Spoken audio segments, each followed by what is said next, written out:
Like I said, again, welcome everybody to this webinar. Sarah from BDV Solutions will be presenting in regards to EB3 and what it is, what is the process, how you as international students could benefit from a program such as the EB3, and how BDV Solutions will be able to help and assist you in the EB3 process. So without further ado, I'll go ahead and turn it over to Sarah, who will be able to give you some more information in regards to that. Great. Thank you so much. And thank you so much for setting this up for us today. I'm happy to be here. Again, I'm Sarah. I'm head of sales at BDV Solutions. I've been at BDV Solutions for about 4 years now. I am originally from Colombia, South America. I immigrated here when I was just 3, and I've loved being a part of a company that is helping others do kind of what me and my family did as well.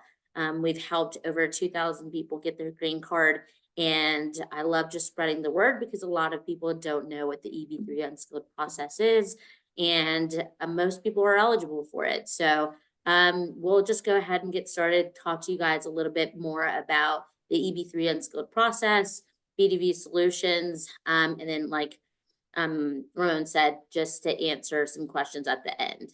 All right.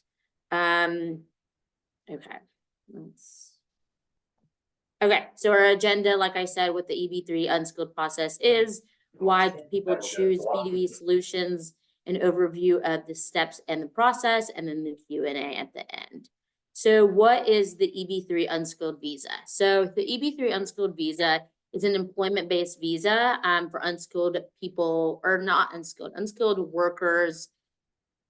Really, I hate when I say that. It's not unskilled workers because honestly, the majority of applicants are skilled. It's really unskilled in companies, employers. So the U.S. government allows these employers in the U.S. who are in labor shortages and we're not able to find American citizens, green card holders already in the U.S. To fill these positions. They allow them to sponsor foreign nationals for a green card in exchange for working with them for a certain amount of time. So some benefits of the EB3 unskilled visa is it is obviously permanent residency. It's not another non-immigrant visa. It ends with a green card, and that green card is not conditional. So it's not restricting you to unskilled labor for the rest of your lives. It's a green card just like any other. Family sponsorship, you can add dependents into this process as well. So spouse and any children under the age of 21 can go along with you throughout your process. At the end of this, just like any other green card holder, you can eventually become a U.S. citizen after having your green card for about 5 years. And there's no experience or education required. So understanding some challenges in U.S. immigration, obviously everyone knows that immigration is pretty a complex process. Immigrating to the U.S. is, and processing times are always changing. Some things in immigration policy are always changing, especially in today's day and age. And there's very complex processes, and understanding these changes in policy and immigration regulations is very important. So you understand, what you're getting yourself into and the steps of the process and all this stuff. And then retrogression, which we'll talk about as well.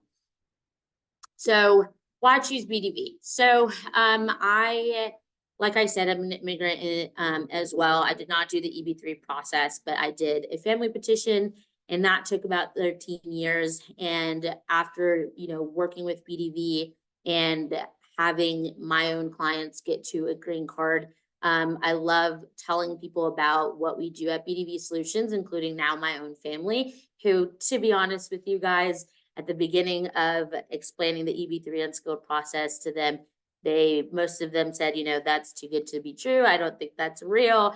And so after, having worked, for so long at BDV and seeing people reach their goals at the end of this, it's proof to a lot of people. And so we have over 13 years of experience in doing EB3 unskilled.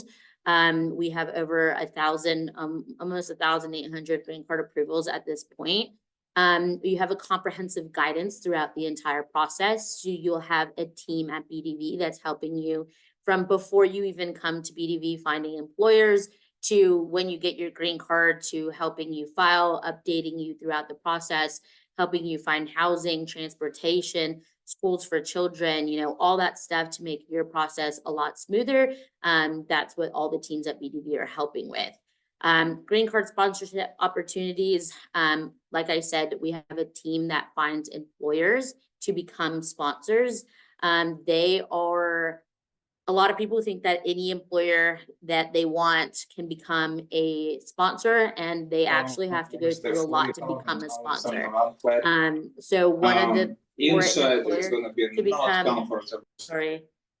Okay. So am I still good? Or am I muted? Okay, no, it's good. So yeah, for an employer to become a sponsor, we have to check a lot of things for their eligibility. So we check business operations, taxes, finances, a lot of those things to make sure that they are also truly eligible for this process. So we kind of hold their hand in their process to become a sponsor. It's about a 6 to 9 month long process where they have to make sure that they're not taking jobs away from Americans or citizens first. They have to prove that they have the finances to pay the minimum wages set by the Department of Labor. A lot of goes into an employer becoming a sponsor, and we only open it up to the public once we've vetted them and they've gone through those steps of the process to make sure that they also can go through this process smoothly. Visa interview prep, we have our sister company that's called Argo Visa.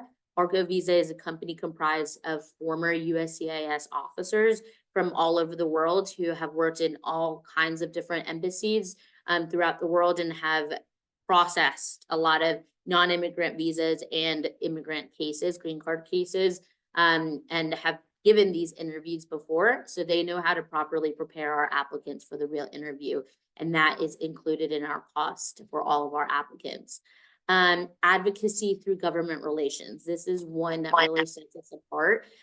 We have a government relations team comprised of our president, our general counsel, our attorneys, paralegals, who they live in South Carolina, but I always say they spend a lot of their time in Washington, D.C., advocating for immigration reform in general, but specifically for EB3 and specifically for our applicants. So they have great connections within USCIS, great networks within the Department of Labor, where they are able to advocate for change for EB3 unskilled, but also more importantly, just for our applicants. So if anything arises where our applicant maybe gets stuck or gets wrongfully denied, they're able to use those networks and those connections within those establishments to help our applicants move forward in the process.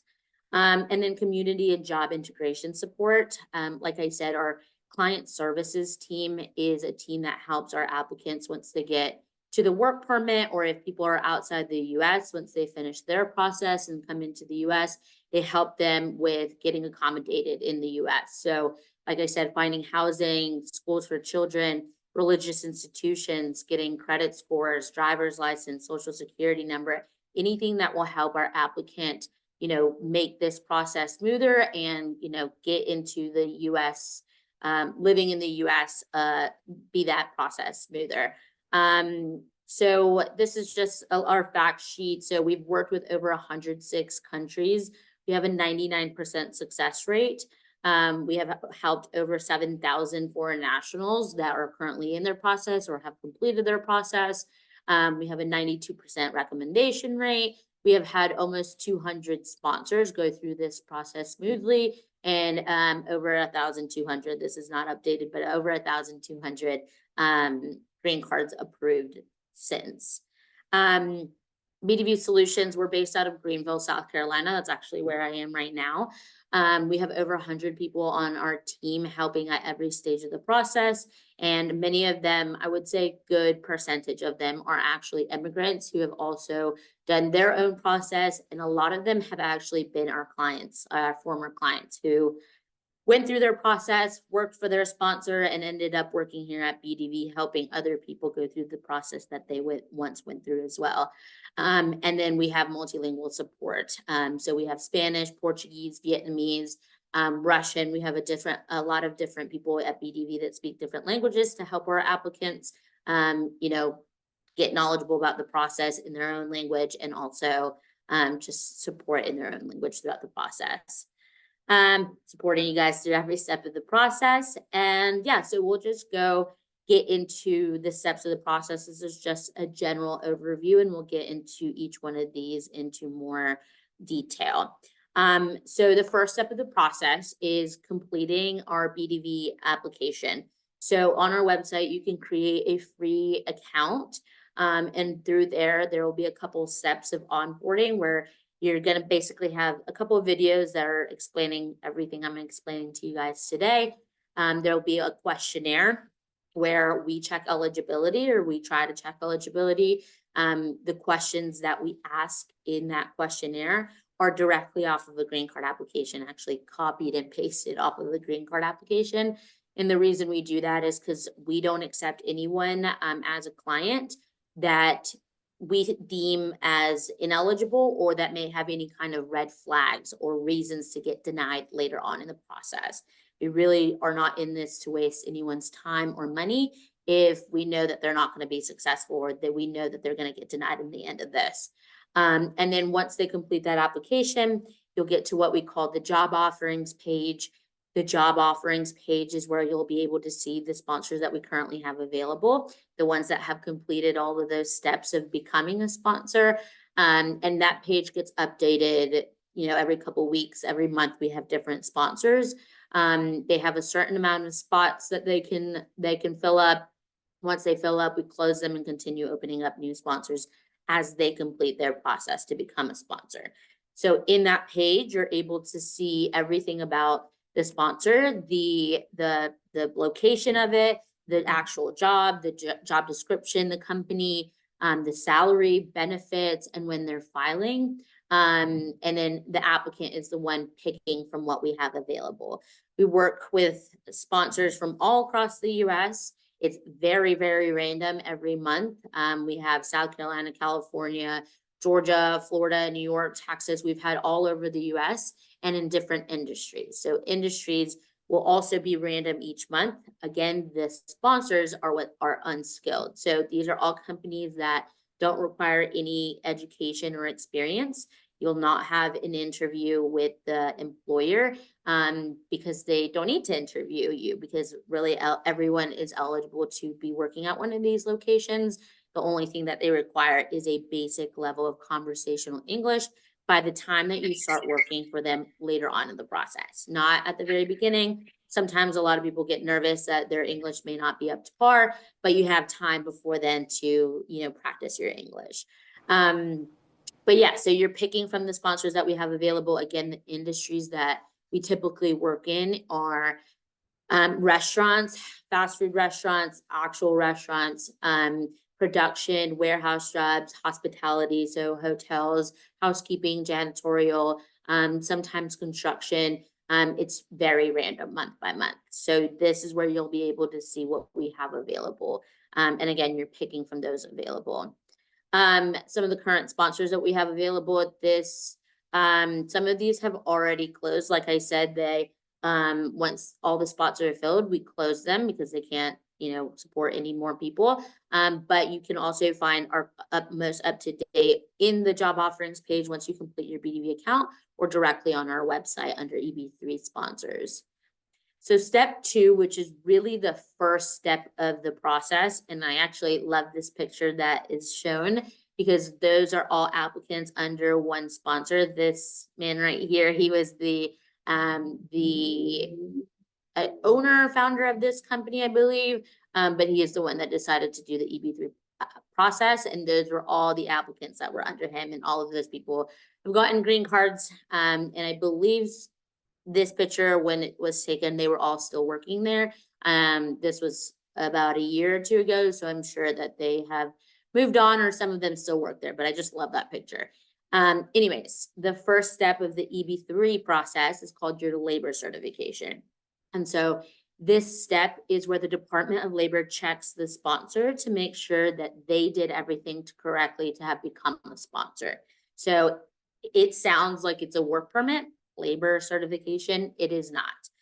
The labor certification doesn't really give you anything, but it doesn't take away from your current status. And so during this step, the sponsor or the Department of Labor is checking the sponsor to make sure, again, that they had the finances, that they weren't able to find any qualified U.S. workers, and that they have completed their application correctly, which is, again, what we checked. Just like we checked our applicants, we have to check our sponsors so that this step goes smoothly with the Department of Labor.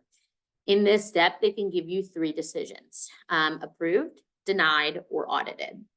So denials for labor certification are pretty rare to happen, because just like we check our applicants, we spend almost a year, about 9 months with these sponsors, vetting them. A lot of the time that our team that gets the employers actually flies out to these locations to make sure that they're good working conditions for our applicants, make sure that they are financially capable. We're checking all of the same things Department of Labor is checking before anyone's even selecting a sponsor. So denials are pretty rare to happen on that, but audits are done randomly, which means that the applicant and the sponsor did not do anything wrong. The Department of Labor will grab a stack of labor certifications and they will just randomly select about 30 to 40% will get an audit.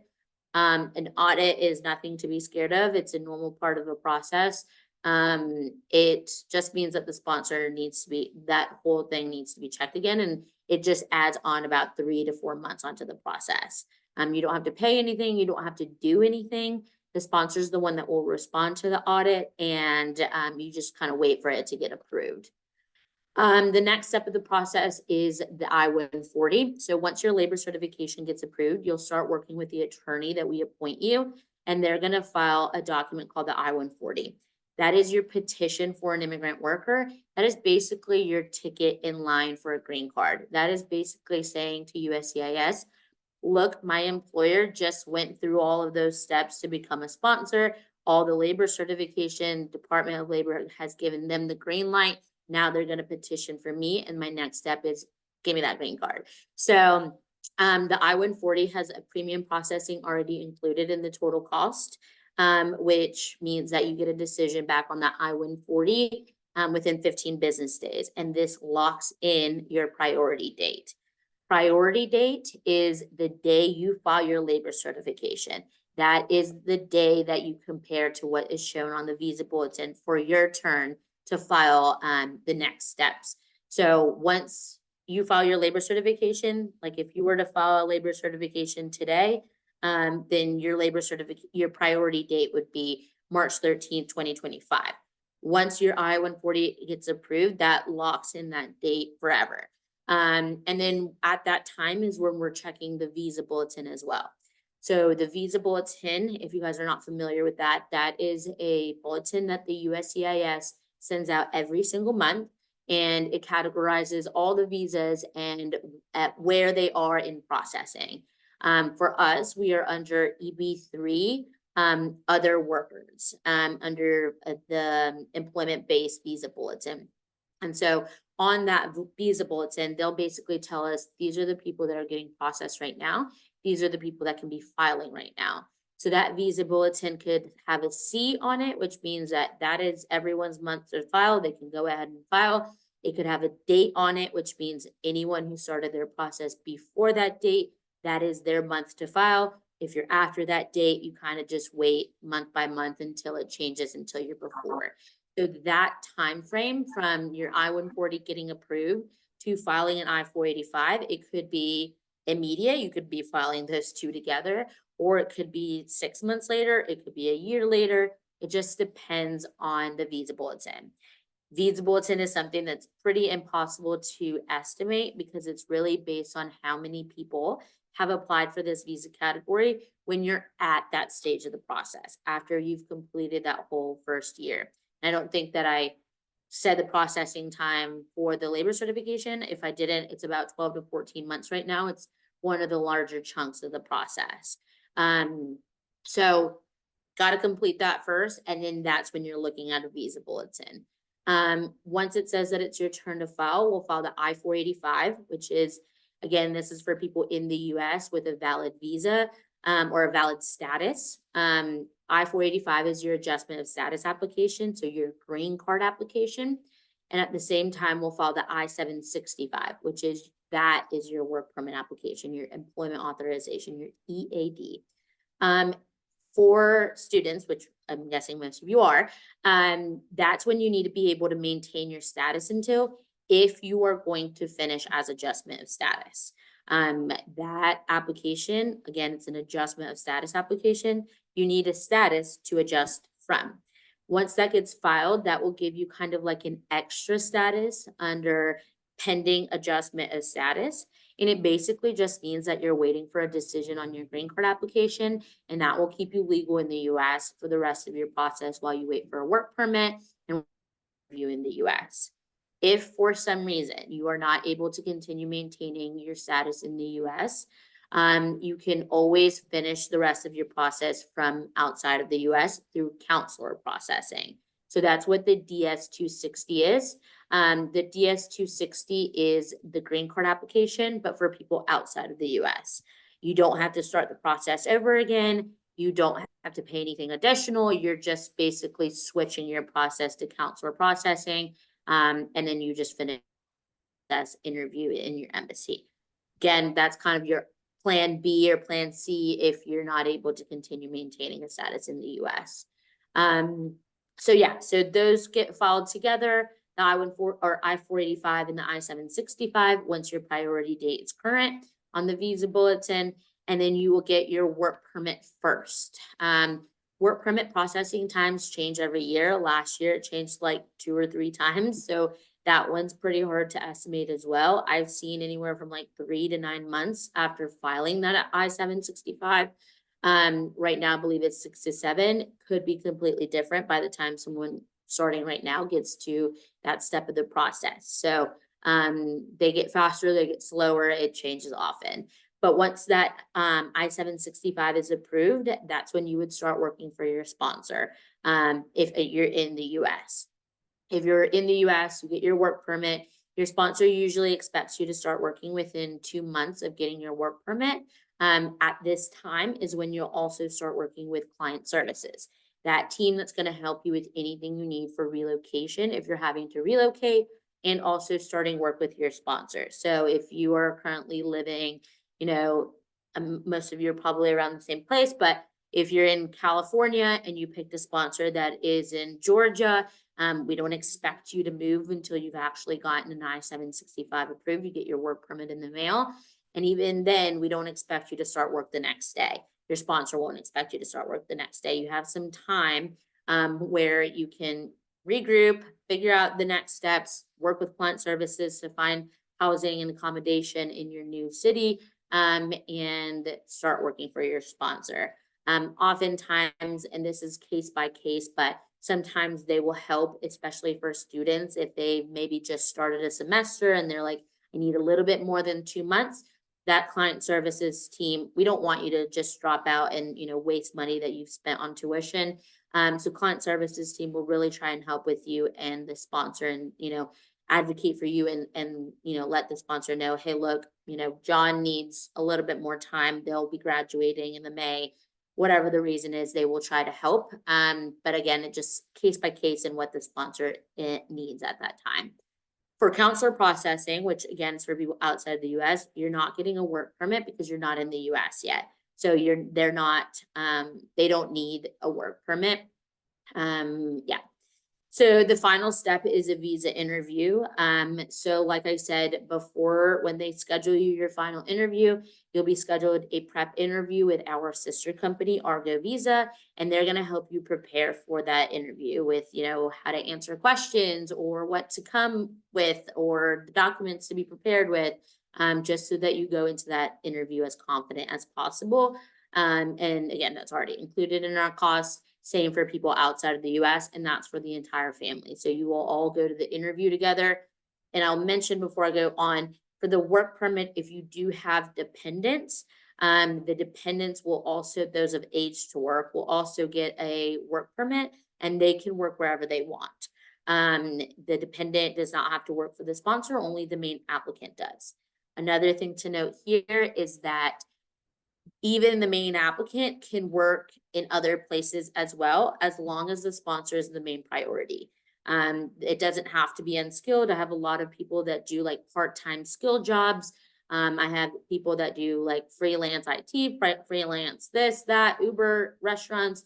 Just as long as you're showing up to work and proving to USCIS that you're helping the unskilled employer, that's all that matters. The days off, hours off, you can do other things as well. So everyone will go to the interview together, get your green cards together, and then depending on how long you've already worked for your sponsor up until that point, you might have already fulfilled your commitment with the sponsor, or you might still have some time left. So for the EB3 unskilled process, USCIS wants to see two things: that you're eligible for a green card, which is again what we check in that questionnaire and the onboarding of your BDV account, those copied and pasted questions. And two, that you have a true intent to help the employer that's sponsoring your green card, which is working for them for at least 1 year. That is super, super important, because you don't want to spend this money and spend this time and then later, get your work permit and maybe never show up to work for your sponsor, or maybe only work 6 months and then, quit. That is going to look very bad in your interview, and it will likely get your green card denied. So super, super important to work at least a year. I will say that the green card interview is not conditional to you working 365 days a year. You could get your green card interview before you fulfilled your commitment with your sponsor, and actually get your green card before finishing a year. Still very important to fulfill that commitment to continue working. So if you get your work permit and you work 6 months, got your green card, you still need to work at least another 6 months to complete at least a year. Because even when you get your green card, especially in this day and age, USCIS has very cracked down a lot on this process and people showing up to work, and they actually send USCIS officers to sponsored locations and say, hey, look, I have an EB3 unskilled process for John and, Amanda and whoever. Is John and Amanda working here? And if the sponsor says no, they could revoke your green card and take it away. And you don't want that to happen after spending money and time going through this. So super, super important to work at least a year. And then once you've gotten your green card and you've worked at least a year, you're free to do whatever you want. This is a video from Argo Visa. I'm not sure if it's going to play. Can you guys hear that? No, we No, we can't, cannot Sarah, hear. Okay, yeah, fine. but I think you might have to share your audio, and when you have to reshare it with Yeah, audio. I'm not sure how to do that, you guys. I'm not great on Zoom. So this video is also in our social medias and on our YouTube. So I'll try to find a link for Ramon to maybe spread to you guys. It's just basically Argo. He is a former visa officer himself, has done over 100,000 visa interviews, and has worked for the State Department and in Colombia embassy, a lot of different embassies throughout the world. And he's basically just going through, what a visa kind of looks like and what is important to go into the visa. So I'll send that so you guys can see it as well. Okay, so let's go into the next. Okay, then the step 6 is obviously getting your green card. As I said, once you've gotten your green card, depending on how long you've already worked for your sponsor, you might have already fulfilled your commitment, or you might still have some time left. So once you've gotten your green card and you fulfill that commitment with your sponsor, you're free to do whatever you want.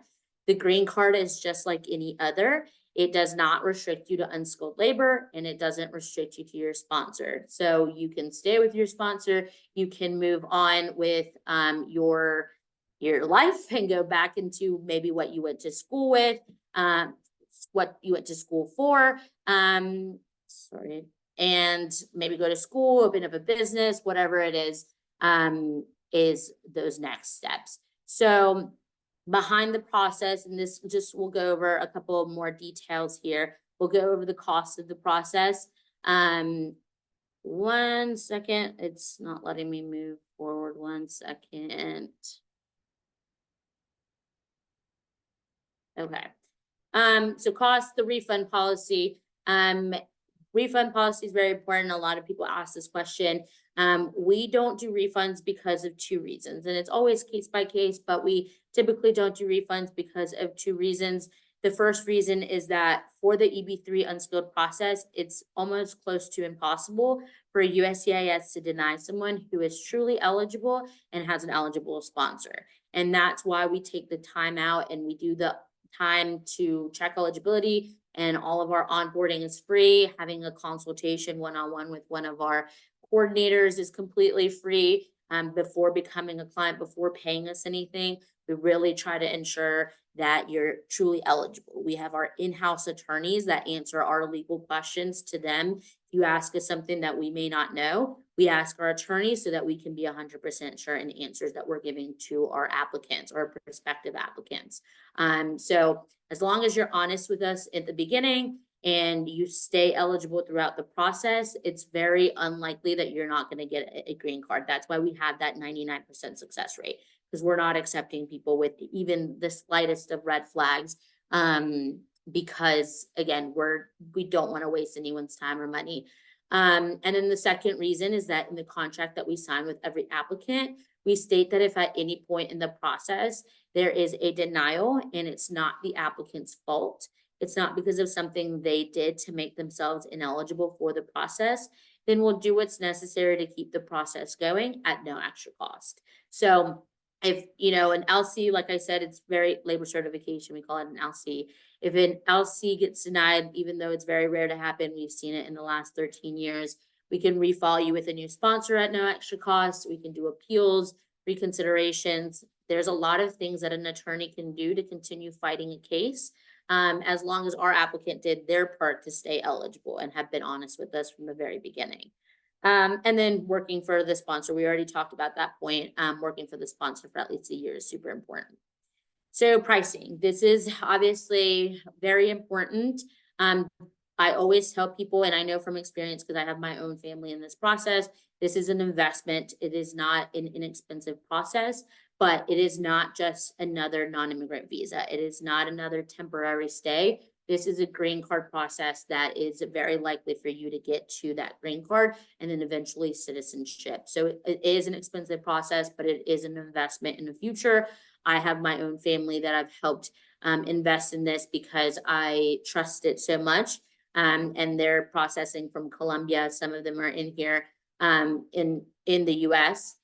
And I've had a cousin that, was an F1 student for several years, I think almost 8 years. He did an undergrad, a master's, an OPT, just to stay legal in the US, and spent a lot of money on tuition and living in the US, where, probably 2 years, 3 years of that, what he spent on that, probably less, probably a year or two, what he spent on that could have paid, and he would have already gotten his green card. He's now in the process, but let's go over the costs. So for adjustment of status, which is again for people inside the US, there are 2 payment options. There's a payment option A, where it's more of a milestone payment option. So the first payment is done when someone is ready to start the process, and they select a sponsor, they sign a contract, and they make that first payment of $6,000. The second payment is not paid there, so you're not paying anything until after the labor certification has been approved. And that's $8,000. So about 12 to 14 months later, you would make that second payment. And then the third payment is when your priority date becomes current. So again, from the labor certification getting approved until the visa bulletin says that it's your turn to file, it could be a couple months, it could be a year, it just depends. We're not filing an I-485 or an I-765 yet, so we don't need that cost from you just yet. But once the visa bulletin does say it's your turn to file, we can go ahead and make that third payment of $7,980 to cover those costs. So that one will total to be $21,980. Option A, well, for all of these payment plans, everything is already included. So document fees, government fees, your attorney fees premium processing, your government relations team advocating, the Argo visa prep interview. There's nothing additional that you'll have to pay unless you have dependents. Dependents is an additional fee of almost $2,000. I can send the exact cost, but for dependents, they don't come into the process until you're actually filing that I-140 and you start working with your attorney. It's $2,000 per dependent, or it's a little less than $2,000, but it depends on the age as well. So that's not paid at the beginning, later on around the time of that second payment. For option B, the first payment again is $6,000 to start the process. And then 30 days later, you would start a monthly installment of $665 every month for 2 years. This one, these are actually our newest payment plans. We have split this cost up into 3, and this one we've actually taken out the interest. So it is a less monthly installment than it used to be, and it totals to be the same. So it's not fine. There's no interest for being financed over 2 years. Now it's equaling the same for payment option A. And for all the payment options, the dependent fees are the same and paid around the same time. For counselor processing, which if you have friends, family outside of the US, this would be for them. If they want to do this process outside the US through the embassy in their home country, similar payment options, $6,000 to start.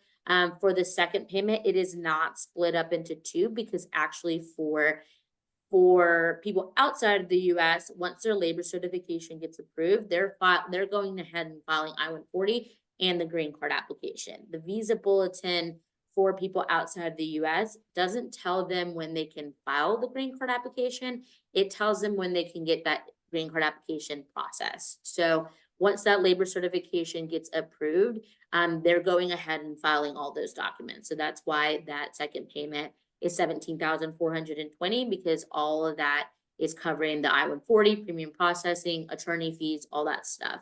Total $23,420. Option B, again, $6,000 to start the process. 30 days later, starting that monthly installment of $484.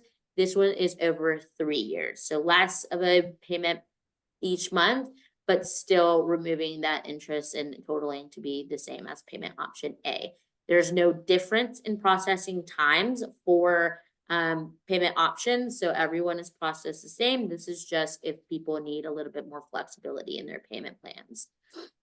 And for dependents for counselor processing, all ages are $1,190 per dependent. And again, that's paid later on in the process when they start working with their attorney. So these are some of our clients that we've had. I took it out because those were videos as well. I didn't think that you would be able to see them. So for this one, I already took out. So you can find a lot of our testimonies throughout our social medias. We have a lot of client videos that they've done themselves, that we've done interviews for, that are online. We have case studies on our website as well. Our Facebook group, a lot of people post their timelines once they've finished their process, and they post it themselves or just throughout. There's a ton of videos and timelines that you guys can look for client success stories.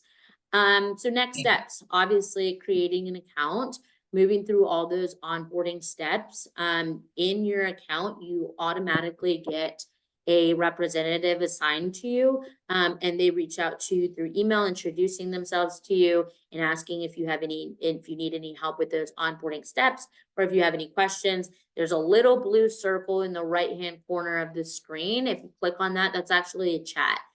So if you have any questions or you want to book a call with your representative, then you can chat and ask questions through there, or ask them for a call and they can send you their link to schedule a call.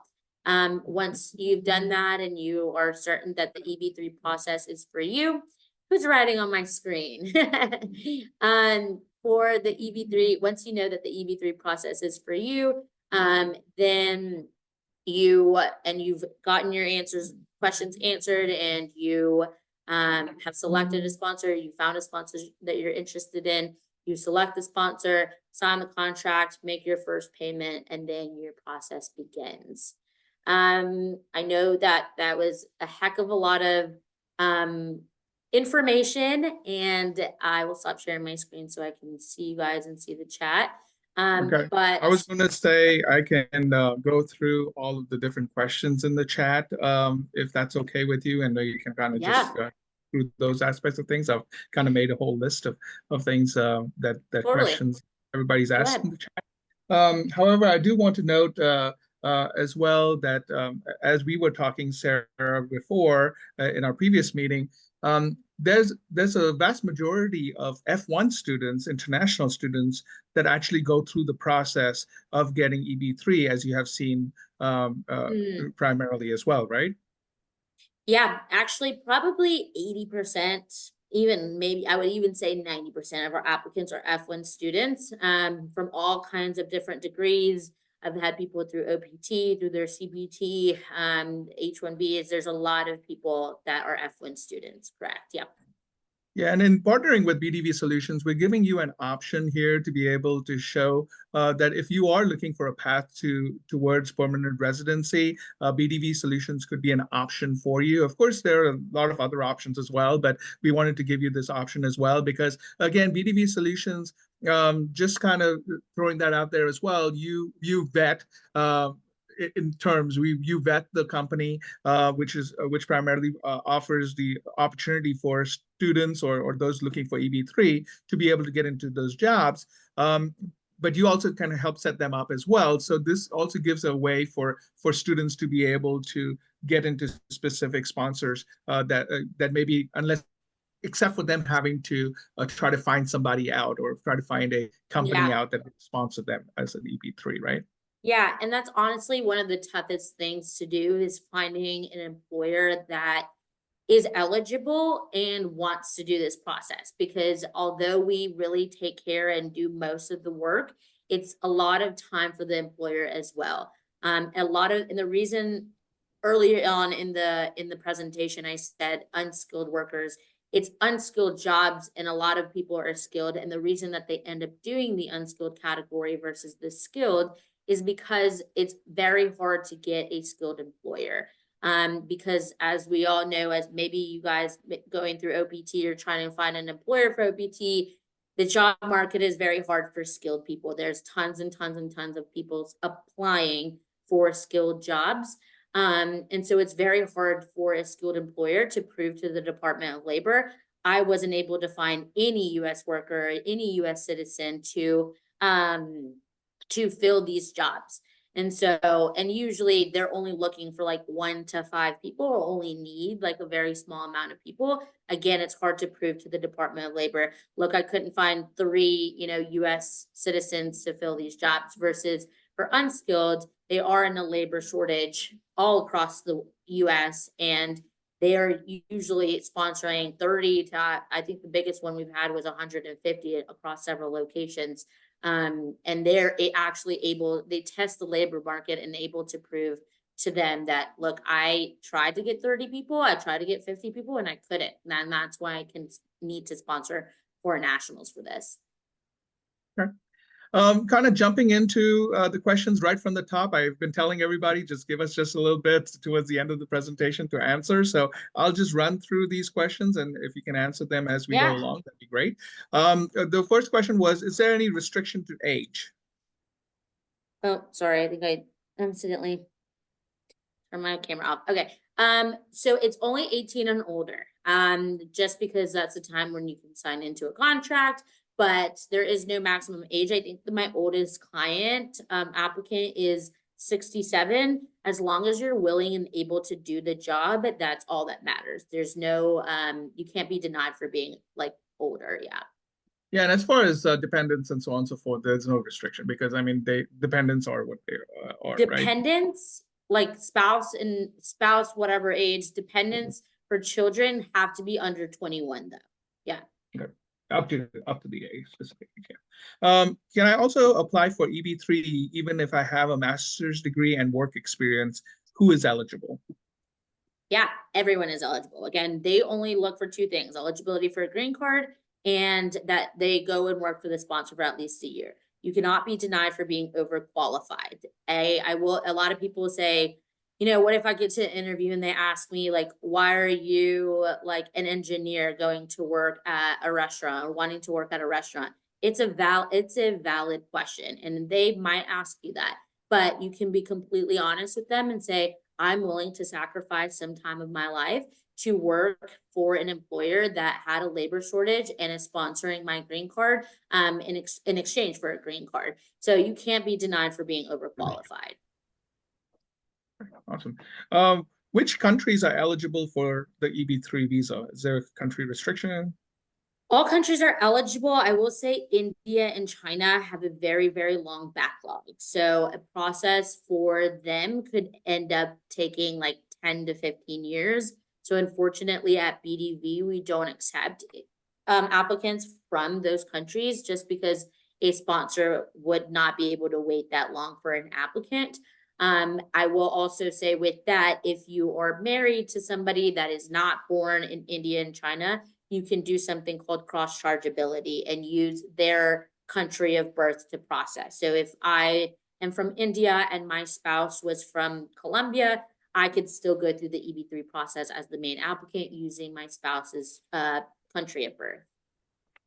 Okay, so it can be your spouse's aspect. We did have some talking about that while you were saying that. There was some that said they're from Pakistan, Yep, we have a lot of clients Nigeria, from Pakistan. I've had some Nigeria. Yep. And Kyrgyzstan. Yep. I actually do have a client from Kyrgyzstan. I don't know if I'm saying that right, but I do have a client. Yeah. Okay. So somebody asked it, so what's the point of doing this process if they're from India? Unfortunately, it's not, I mean, people still sign up for it from those countries, from other companies, not BDV.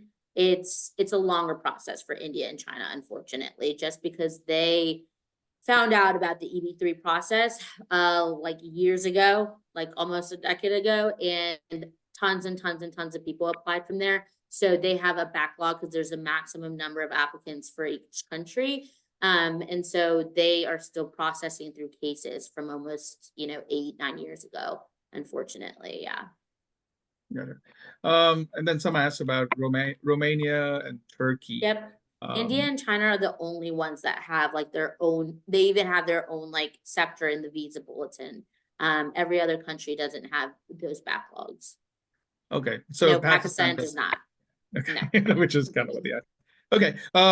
Going on back up to the top with questions. Do you support clients who move eligibility from I guess they're saying from EB2 to EB3, or it says actually EB3 to EB2, so I'm not sure. Do you support clients who move their eligibility, or not sure if I understand the question completely, but yes, depending on at what stage of their EB2 process they're in and what status they're in. Sometimes people that go through the EB2 process and get to like a green card application filing, they let go of their underlying status, and then maybe that EB2 unfortunately gets denied, and then they don't have a status to go back to. And then in that case, they would be able to do an adjustment of status. If they didn't overstay in the US, they could go outside the US and do counselor processing, but that's just case by case. It's a little more nuanced for that, depending on where they are in that stage. And this is a $1 million question. I think a lot of individuals have asked this is, what's the average timeline to getting the EB3 for clients that you take on? Yeah. So processing times, honestly, especially in the last like 3 years, have been so different for everybody. I've seen people that have finished their process in like 18 months. I'll be completely honest with everybody. The process is not going to take 18 months anymore. I've seen, some counselor cases take up to 6 years. I think that 6 years was one of my longest ones. But on average, about 3 to 5 years is what we've seen recently. It all depends on really every step of the process is processing time, but specifically now the time under the visa bulletin. And if you're outside of the US, how long that embassy takes to schedule the final interview. For people in the US, the visa bulletin is really what will either be super quick or could take longer.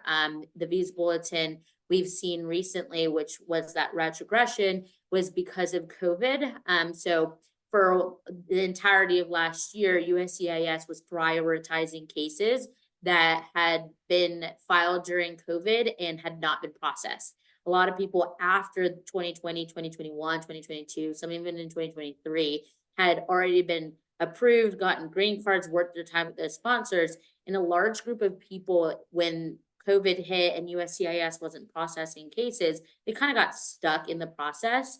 And so for all of last year in the Visa Bulletin, USCIS only prioritized those cases. So for people that had started the process almost a year ago, that time under the Visa Bulletin, like waiting from labor certification approval to filing a green card application, they've been waiting almost a year, over a year now, because of prioritizing those cases. Now the Visa Bulletin is moving forward faster.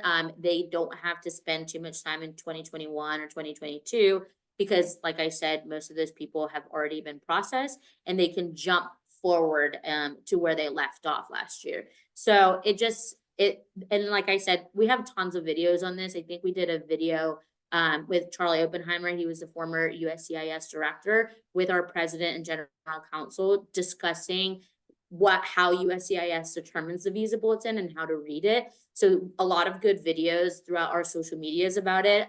It's very important that you know about the Visa Bulletin because that, I always tell people, give yourself some time in your mental timeline between approving your labor certification and actually being able to file your green card application, especially for students, because throughout that time, you're still maintaining a status, and that can really determine the processing times. And so that's why it's been so different in the last 3 years, but about 3 to 5 years is what we're seeing, yeah. Okay. And then for the entire process, I will say that for like from LC getting approved or filing to getting a green card, a lot of people also think, especially students, that they have to be able to maintain their status throughout that entire time.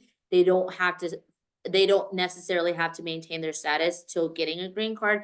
They really don't, because they get a work permit before that and they're not maintaining an F1 while working with the sponsor.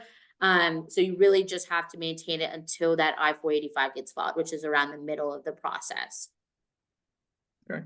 And talking about that, follow-up question for that process was, how long do you have to stay with your sponsor company? And you said 1 year, right? At least 1 year, yeah.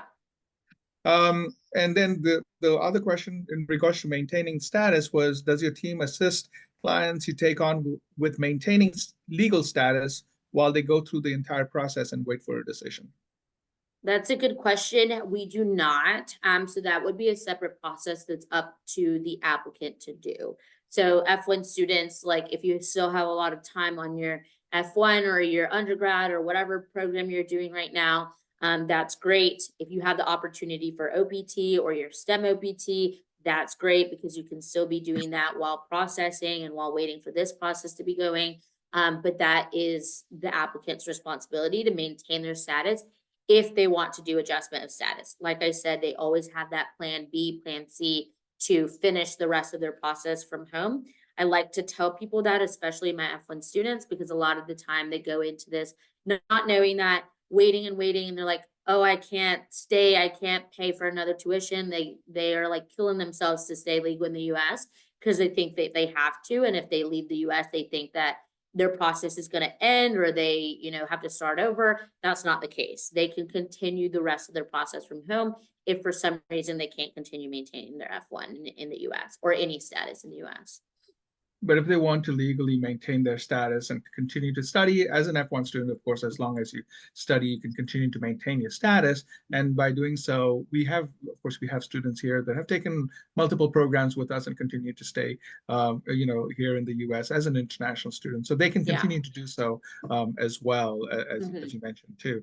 Are you able to travel during this process?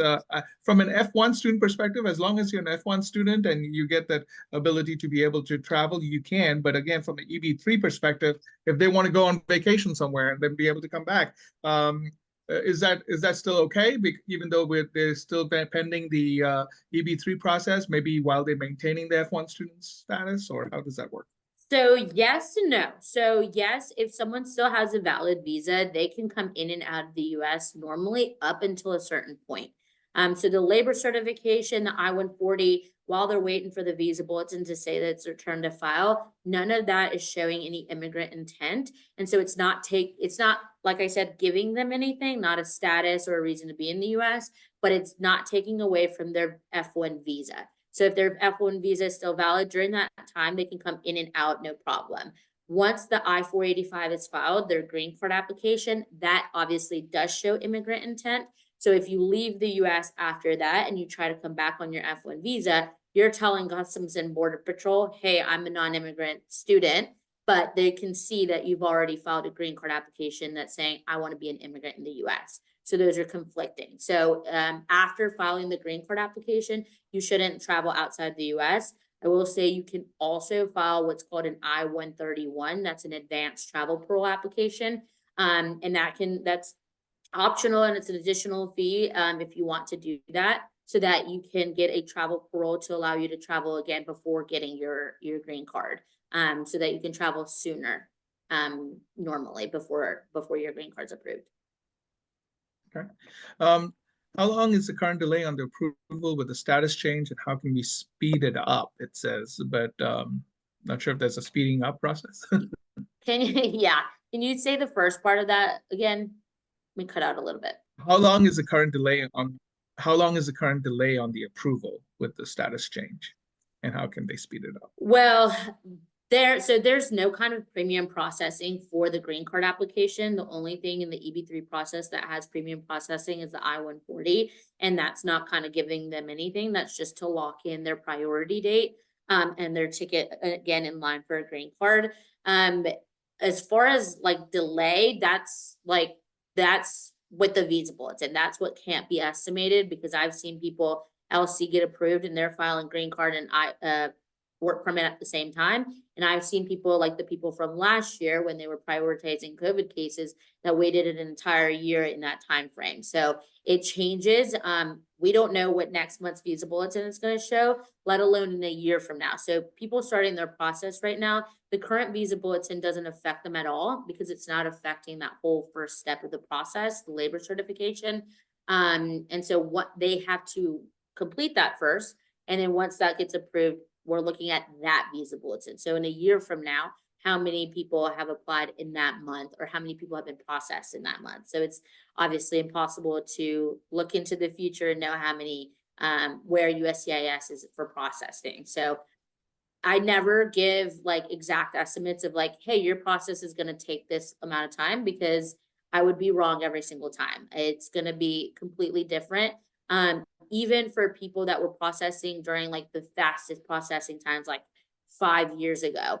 Like I saw people that had finished processing in like 16 months, and people that had the same exact sponsor started around the same month that finished in like 3-4 years. So it's different for every single person. I always just tell people what we're currently seeing with current processing times, and that's about 3 to 5 years. Okay. And I'm pretty sure I know the answer to this question, but it says, how can students be their own sponsors through an LLC or any other type of business? I don't believe that's quite something. That's not possible. That would be one heck of a loophole. But unfortunately that's not possible. Oftentimes you can't even have like a family member, like if your family member has a company, that can most likely get denied because of conflict of interest of, a family member going through this processing, sponsoring their cousin or nephew or whatever it is. So no, you cannot be your own sponsor, unfortunately.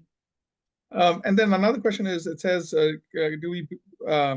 do we choose our own location? I guess it's talking about if they are to get a position with the company, from a sponsor that you have. In some ways you do pick your own location, in some ways you don't. So we give you options to pick from. So they go through that long process of vetting the sponsor and then helping them through the Department of Labor process to become a sponsor. And once they've completed that, we open it up to the job offerings page. So every month It really will just depend on when someone is ready to start the process and what we have available at that time. But you're picking from what we have available. Yeah. Right.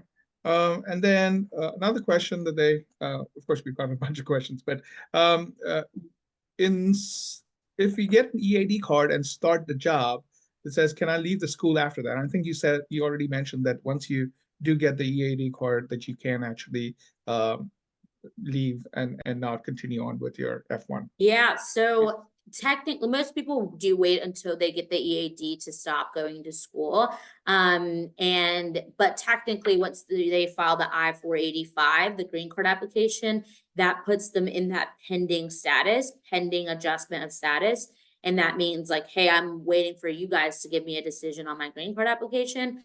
Let me stay legal in the US. And so that gives you a legal status while you wait for the work permit to arrive and while you wait for your decision on that green card application at the interview. But attorneys usually recommend to continue waiting until the work permit gets approved and then, leaving your F1 status. All right, awesome. The other question, well, there's a few other questions. It says, how many years is a green card valid for? So the green card is a 10-year green card, and after 5 years, you can apply for citizenship or you can continue renewing the green card. Okay. Another question is, I'm planning to apply for OPT this like the end of this year. If I start working in any company, can I do BDV Solutions for green card for myself, or the employer, or the employer of the company has to do it? So not sure. So for yourself, you can't be your own sponsor. I don't know if they're asking, I'll answer two questions. The employer, I think, is, yeah, can the employer okay. that I'm working for. Okay, so I'll answer two questions there. So can my OPT employer be my EB3 sponsor? For EB3 unskilled, most likely not, because it's probably going to be a skilled employer or a skilled position that would not qualify for unskilled. And if they do, they still have to go through that process to become a sponsor, 6 to 9 month long process that you have to wait before they can even start the process for you, makes your process longer. And usually our sponsors, or really any sponsor for EB3 unskilled, are able to sponsor more than just one person. Sponsoring one person makes it a lot likelier to get denied because how can you prove a labor shortage for just one person? So that question with that, no, probably not for an OPT employer. Can you do EB3 unskilled with one of our approved sponsors or an approved sponsor? Yes. While you're doing OPT, yes, you can. Okay, awesome. We also have questions like, with the green card, can we go out of the country and enter again? I guess it's just like any other permanent resident card, right? I mean, they can travel as much as they want. Yep. Once you have your green card, you can do anything as a permanent resident.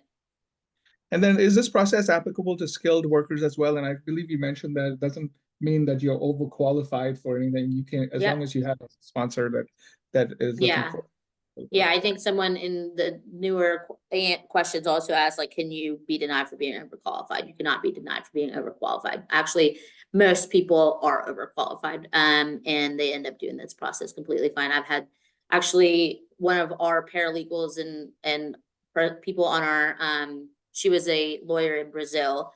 She worked at a McDonald's in California, finished her process, and is now a paralegal here and working with us now. Awesome. We also have, what about beneficiary in the home country? What will we do during the interview?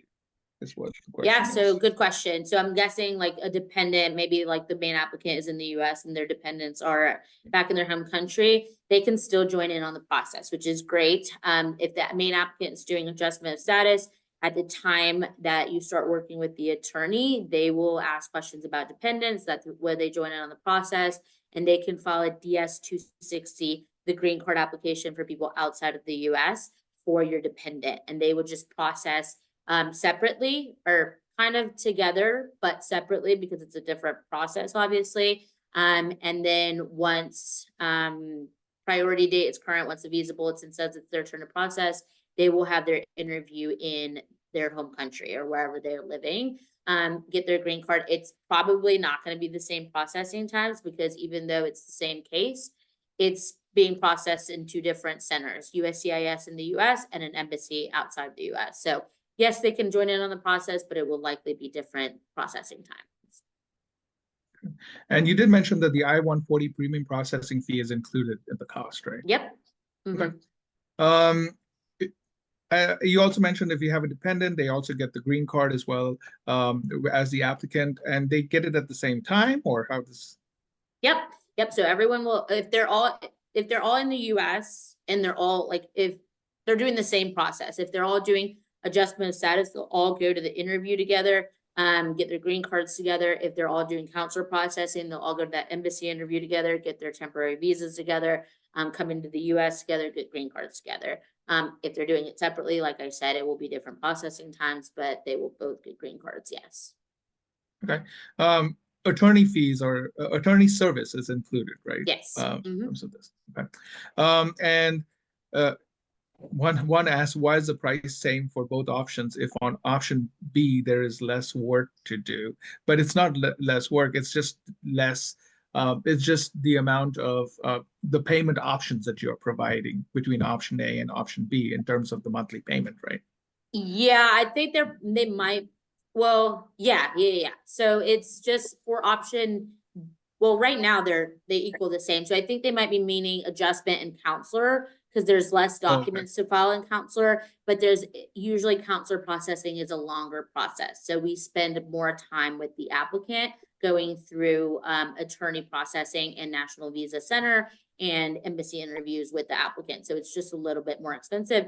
It honestly has dropped. Actually, our first payment for counselor processing used to be $11,000 instead of $6,000. So as of last year, we cut that to make it a little bit more flexible, a lot more flexible for people outside of the US. Yeah, and talking about that as well, one individual asked, well, why is it so expensive to do it with BDV while there's other companies that offer it at a lower cost?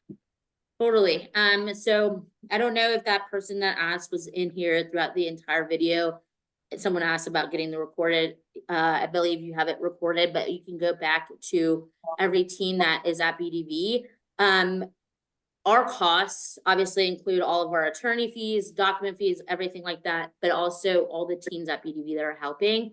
And like I said, what usually sets us apart from other companies really is our government advocacy. So our government relations teams that work directly with USCIS, that is on our board, and the director of the Department of Labor. We have a lot of teams at BDV that really kind of set us apart from that. And so they advocate for our applicants, really just for our applicants. And they, I mean, we've met with senators, presidents, our president and general counsel met with former President Biden and Vice President Kamala Harris last year. They have a lot of good connections within the Hill and government and USCIS. So that's one of the things that really sets us apart, but also just our experience and our success rate. We've had over 13 years in this space and we have a 99% success rate. And just, you know, everything that we have to offer is that reason. Yeah. And you also mentioned there's some that say in what cases can we not apply to BDV? And you said that at this point you are not accepting individuals, citizens from India or from China at BDV currently. Yeah, unfortunately, and it's only because, so born in India and China, only because of the length of the process for them. It's harder to get approved, starting a process now, trying to tell USCIS, hey, look, I am in a current labor shortage now, like an employer saying, I'm in a labor shortage right now. I'm willing to do this process from someone in one of those countries, but they're not going to come and start working with me for another like 10 to 15 years. It would be very hard to prove that and could likely get denied. So we don't want to waste someone's time and money to go through this process and later not, you know, be successful throughout it. Yeah. Somebody mentioned that they already have a skilled application pending. Can they still apply if they are already pending in a skilled application? Say that one more time, it cut out a little bit. A skilled application pending, can they still apply with you? Again, it just depends on where they are in that stage of the process and if they're still maintaining a status and can do an adjustment of status. But yes, there can be two processes going at the same time. They'll just eventually have to pick which one they finalize with. Okay. And as far as job postings and so on and so forth and vacancies, of course, it's not something that you all specifically determine. You'll get whatever, based on what the sponsor, where the sponsor is, right? But one was asking if there was any, if you will know if there are any vacancies available for Massachusetts, because we have students in Massachusetts as well as in Illinois. So, Yeah. and then the second part to that is, will CSI students who complete the process with BDV receive any kind of benefit, like any extra or any other kind of Yeah. benefit? So for that first part, we do not currently have a sponsor in Massachusetts. We do have an employer that is currently going through their process to become a sponsor in Boston and Massachusetts. They have a bunch of different locations in there. So they will eventually be available this year. We're hoping that they get everything approved with the Department of Labor for eligibility. So kind of behind the scenes, because that is not, public and on our website yet, because they haven't finished the process yet, but they are currently in their steps to become a sponsor. So we'll have something in Massachusetts. We do currently have something in Chicago, in Illinois. So we do have Illinois, and then hopefully in the future, once that sponsor has completed everything, we'll have something in Massachusetts as well. And then But the second. Go ahead. But the student does not have to specifically, like if they choose to go to, get a sponsor in California or whatever, they can still go through the process and then eventually move there if that's what they want to do. And be able to go. Yeah. A lot of people think that they have to like immediately move. They pick their sponsor and the next day they have to be in California. They don't. We don't expect an applicant to move until they've gotten to the to get a work permit. And even then they still give them time when they get their work permit to relocate. So don't expect to move for a while. And a lot of people also, especially students, ask like, how am I going to continue going to school? Like if they're in-person classes, how am I going to continue going to school and maintain my status and, go to work in California? Well, at that time, like I said earlier, you're not maintaining a status anymore. You're not going to school anymore at that point. You're working for your sponsor. So you don't have that requirement of like having to stay where you are. You can make that move later on in the process.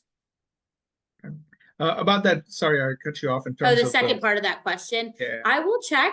That's not up to me, but I will check to see what we can do. I always like to do these like separate seminars and webinars for people. If you guys, I will see if there's anything on the financial side. I'm not sure that there will be, but if you guys create an account on our website, send a chat and say, hey, I've been referred by CSI. And then we'll get your application approved first. And we'll do that first. And then we'll see if there's anything else that I can provide. But we'll prioritize those applications so we can get you to the job offerings page as soon as possible. Awesome. Thank you. Does your team assist clients with, well, we already did that one. Hold on a second.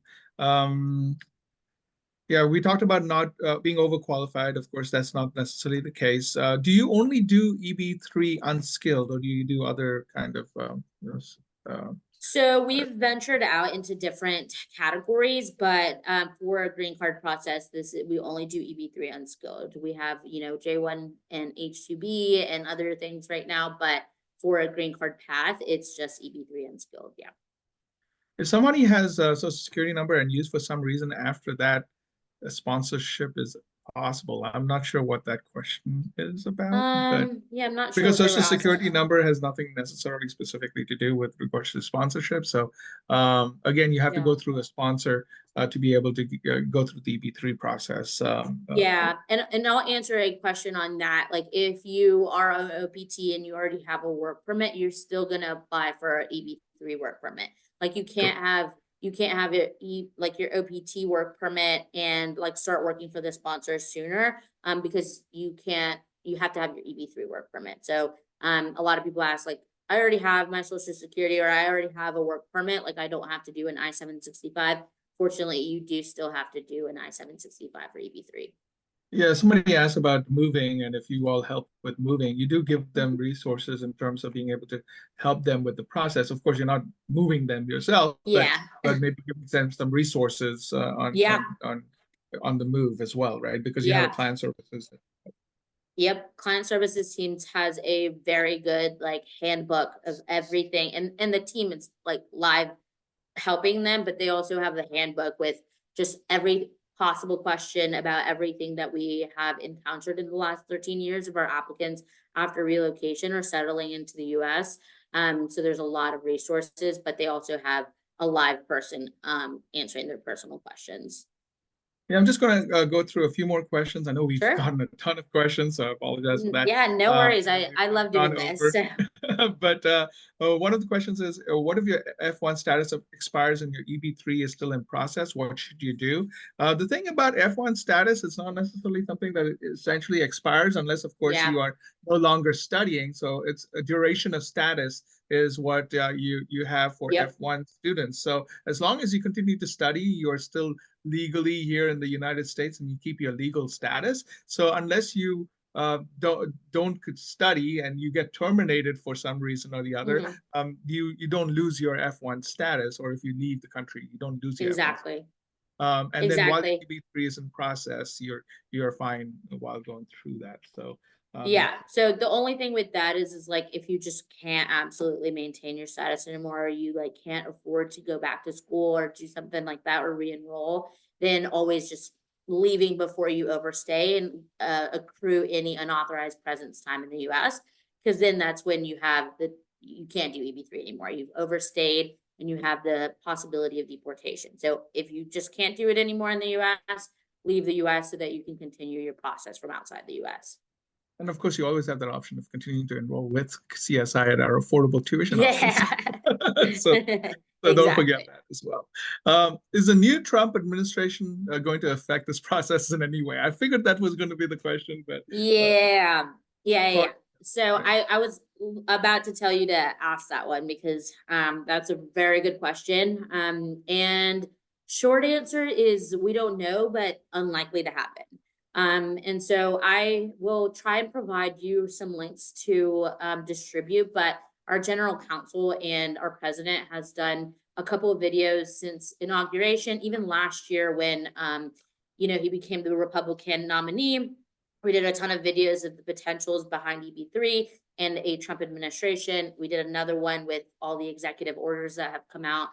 So there's a lot of good videos from him that has actually worked directly with that administration last time he was in office. And so short answer is no, but we don't know what's to happen. But last year, our government relations team, they did a review of the Trump administration. Again, this year, government relations really helps our applicants, but they're helping us maintain being up to date on everything that's happening in our government so that we can tell our applicants and our prospective applicants like what's going on and the most up-to-date information. And there's several reasons why we believe it would not. One, we've already seen a Trump administration and nothing happened during that administration for EB3, like nothing was affected. Actually, we saw more green card approvals during that administration than during Biden's administration, surprisingly enough. Second reason is that EB3 unskilled is something that has passed through Congress, bipartisan. It was passed bipartisan through Congress like 2 decades ago, or almost 3 decades now. And it's not something that a president can come in and say, hey, I want this to stop existing. I want this to change, whatever it is. It would take a really long time for anything like that to even pass through Congress. And then 3, for EB3 unskilled, the good thing is that these are unskilled companies in labor shortages that if they are filled with foreign nationals, helps the US employer, that in turn helps the US economy. And all that to say as well is like right now, unfortunately, with a lot of the illegal immigration and the deportations, a lot of these companies have lost a lot of their, employees for either, unfortunate deportations or, fear of getting deported and not working anymore, these companies are in even greater of need and labor shortage. And President Trump, has come out, and we've published videos that he's come out and talked about legal immigration. That is what is important, and he's more concerned on the illegal immigration. So although there are a lot of, restrictions and things that are happening with executive orders, it's very unlikely to affect the EB3 unskilled process. We have our government relations team advocating for it. They're actually going to the Hill in a couple months to meet with, that new administration to, just continue advocating for the EB3 unskilled process. But they keep us up to date, and they keep our applicants up to date as everything is happening. Can I ask a question? Yes, go ahead. Yeah, so I'm Mohammed. I didn't join from the beginning. Is there any way that I can watch the recording, and after that, if I wanna? Yeah, I was going to say, Mohammed, sorry, I couldn't hear you, but I was going to say, Mohammed, I was going to go ahead and send off the recording as well. The link to the recording, we will have it available on our channel. We have our CSI YouTube channel that I'll also go ahead and post it on, and we can send that link out to you as well. But if you want, you can, it won't be right away, of course, it'll probably take us another day or so, but I will definitely get that posted onto our CSI YouTube channel, so that way you can view that recording. Thank you. And in case in the future I wanna contact you guys, I can do that, right? Yes, of course, of course. Yes, Sounds good. You have my information as well as. Yeah, I'm sorry, but I didn't join from the beginning. I couldn't no I couldn't do so.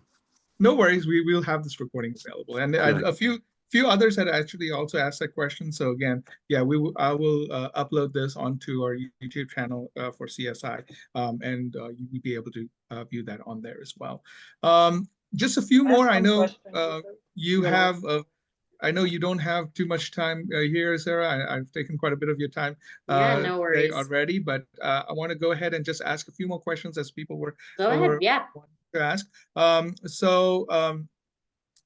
Let's see. One of the things was specifically on this case was, how long does it take to get the work authorization once the contract is signed and processed? And you said, and process is started, and you said about half the time, between 3 to 5 years, right, for them to get that work authorization? The work permit, so the labor certification, which is the first step, 12 to 15 months around.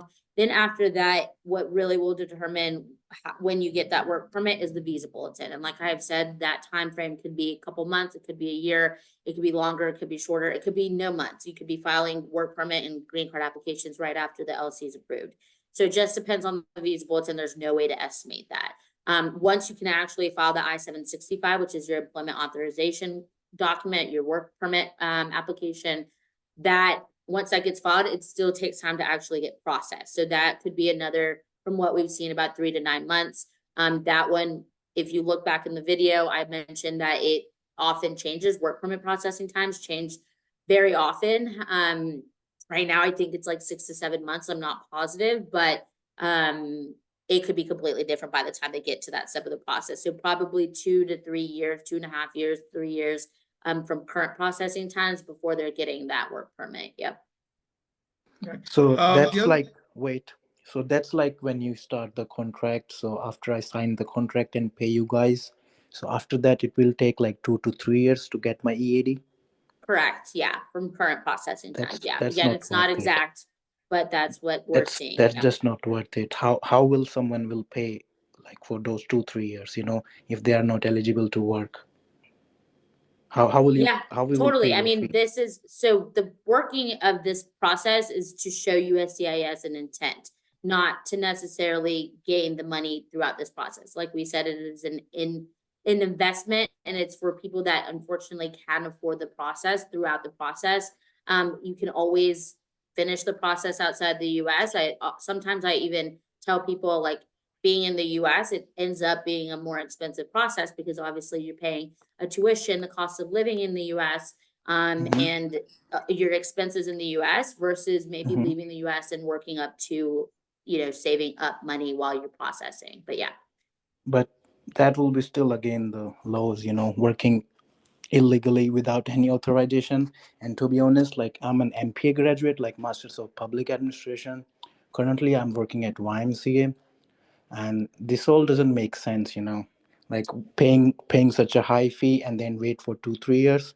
And someone also like mentioned like it's a dumb question.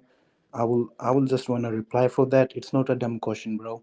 I'm much more qualified and experienced in this sense, and also like I'm almost a paralegal. Thank you so much, Sarah. This was not on you. This was some of our participants who are like literally. No worries, no worries. Thank you for your comment. Yeah, I mean, it's the money that you're investing isn't, hey, I'm going to pay to be able to work, really. I mean, you're just doing that to get to a green card. The money that you're investing is for a green card at the end of this, so that later on, when you have fulfilled your commitment with your sponsor, you can go back to, the degree that you're working on and becoming that paralegal eventually as a permanent resident and a citizen. So yeah, I mean, it's not for everybody, but it is a path to a green card that, most people are eligible for. So yeah, thank you for your question. Yeah, we're talking about that. One question was after 1 year, they can leave the employer and work with anything they want, even as a skilled type employer, or the condition for their green card.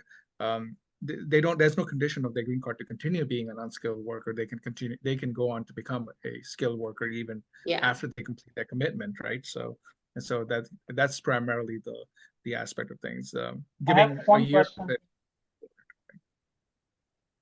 Can we put it in the chat? Yeah, so can that you we put it on the chat, please, if you don't mind, so that way I can go ahead and ask that question and we can go ahead. In the chat. Yeah. All right. Another thing is if an applicant had to continue the process in their home country, would it be hard to come back to the US when the EAD gets approved before the green card? How does that work? Good question. So if you have to leave the US and continue the process, you're going to go through consular processing, and you're not actually going to get a work permit. You're waiting the rest of your process for that interview, that green card interview. And you're only coming back once that green card has been approved. And a lot of people think that, because a lot of you, especially F1 students, have gone through a non-immigrant visa interview, and those are tough. I've gone through a tourist visa interview. My family have gone through them. A lot of people have gotten denied. Those are a lot tougher interviews, and a lot of people get scared of embassies for that reason. That reason is because that is a non-immigrant visa. So they're basically trying to catch you in a lie. They're trying to catch you that you're going to come to the US and stay in the US, and you're not going to be a non-immigrant. You're not going to stay in or you're not going to go back to your home country. They're trying to find, why you don't have financial or familiar ties to your home country. This is an immigrant process. So they're checking your eligibility, that green card eligibility, and that you have an eligible sponsor, just like they're checking the people in the US that are processing through an interview in the US versus an embassy. So it's not, I've seen EB3 interviews, like for a green card interview in embassies, that lasted 5-10 minutes. It is not the nerves, the craziness, it's a lot different than a non-immigrant visa interview. And a lot of people think they're more likely to get denied for consular processing, and it's just not true. It's just based on your personal eligibility, just like anyone else, even if you're in the US. Okay. And I have just 3 more questions that I'm going to go through. One of them being, if they have a pending application like asylum, can they still apply for this type of case? Unfortunately, asylum is not a status that you can do an adjustment of status with. So USCIS years ago, well, I'll start out by saying usually, or not usually, you can't file a green card application for adjustment of status with a pending status. So for example, if someone came into the US as a tourist and did a change of status to F1, and before they've got approved their F1, they were still pending, and they try to file a green card application, it would get denied because they're not a tourist and they're not an F1 student yet. They're just kind of in limbo waiting for an approval. That's kind of similar to a pending asylum. You haven't been approved. What it's called is an authorized stay, and it's not a status that can be done an adjustment of status with. For years, USCIS was a lot more lenient on pending asylum, and they actually allowed people to go through adjustment of status with that status. But recently, in the last like year, 2 years, they really cracked down, and we, from government relations, they saw that a lot of people were getting denied for doing a pending asylum adjustment of status. So we do not accept clients with pending asylum as their only status, because again, we're not in this to waste your time and money if we know later on you're going to get denied. So if you have like an underlying status, like if you have pending asylum and you're maintaining an F1 status, you could do an adjustment of status with your F1, because that is an approved status that you can do an adjustment of status with, but pending asylum is not one. And then the last two questions deal with costs. One of them questions was like, if they have somebody who's a sponsor, if they get a sponsor for the EB3, will that affect the cost as it relates to going through you all with BDV, or how does that work? Yeah. So we don't accept people like own sponsors, because of those several reasons that we mentioned at the beginning. We have to vet them. So we have to go through checking taxes, financials, business operations before an employer can become a sponsor. And our sponsors are, again, usually able to sponsor more than one person. Sponsoring one person makes it very likely for you to get denied later on, because it's hard to prove the labor shortage if you couldn't find a U.S. worker, or just one U.S. worker. And the reason that we only work with our sponsors is because we know that they are eligible. We've already gone through the vetting process. We kind of held their hand in their process to become a sponsor. And our team has reviewed everything and made sure that everything was done correctly, so that they can go ahead and start the process for people. If for some reason, maybe you have an employer that is eligible, try and contact us through the BDV account. You say, hey, maybe this sponsor will one day become eligible. That could be a potential. I could try and connect them to our team, our development team that finds employers. But know that there's a lot of review that needs to be done from that employer. They should be able to sponsor at least 20 people, and also qualified to be unskilled, because a lot of sponsors don't qualify for being unskilled. So yeah. And also it would also elongate their process. So if you were like, hey, my sponsor's eligible, we go through all the process, and they're like, oh my God, yeah, I can actually sponsor 20 people and I'm eligible for this process. They then have to start their process to become a sponsor, which again is about 6 to 9 months. That's before they can even start the process for you. So 6 to 9 months, and then they could file a labor certification. So that's just going to add on almost a year to your process. Okay, and then the last question that I want to ask before we go on, I know we've been here for a little bit. Yeah, no worries. We are. So again, for anybody that wants to know more from previously, we will have this recording available on our CSI YouTube channel. But one of the questions, last question that I want to ask is, somebody was wondering about the fees, and they say that what happens if in the meanwhile, during the process, they get another faster way to get a visa or a green card. What happens with the process and fees for canceling? Do they get any money back? And I believe you said there's no refund, right? Yeah, so at that point, it would depend on where they are in the process and what payments they've made up until that point. But if someone decides to drop out of the process, then obviously we've done work up until that point. And what they've paid up until that point is non-refundable. If they pick the second payment or the payment with 3 options or the monthly installments, whatever it is, they don't have to continue the monthly installments. They don't have to make the second or third payment if they haven't already, but whatever is paid up until that point, they can, there's no refund to it because there's already work that's been done. Okay, and I know everybody still has, they say they have a bunch of other questions that they might have. And if that would be the case, how would they connect? Who would they connect with in terms of additional questions in regards to EB3? How would they go through the process? Should they set up an account first and then be able to possibly talk with somebody? How would that work if they have any questions? Yeah. So with that, just like to also answer the last question, like creating an account on our website, it's completely free.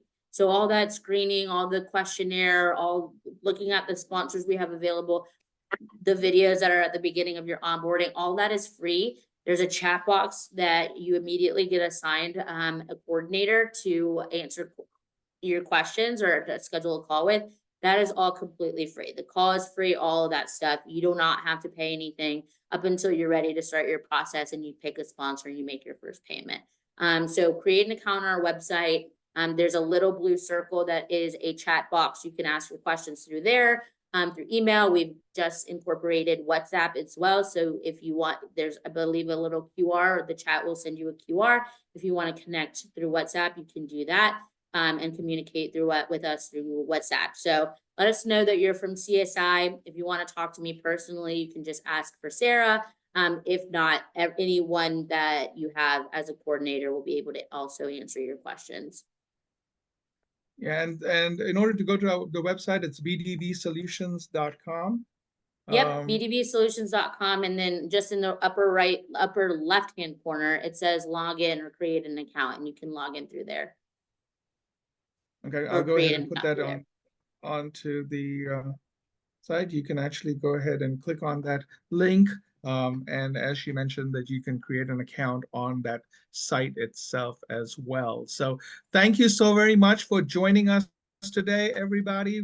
We had over 130 some participants here today, and thank you so much, Sarah, for joining us and giving this wonderful presentation. If there's anything else that we can do at this point, please let us know. But again, we will have the recording available on our YouTube site as well at CSI. So thank you so very much for joining us.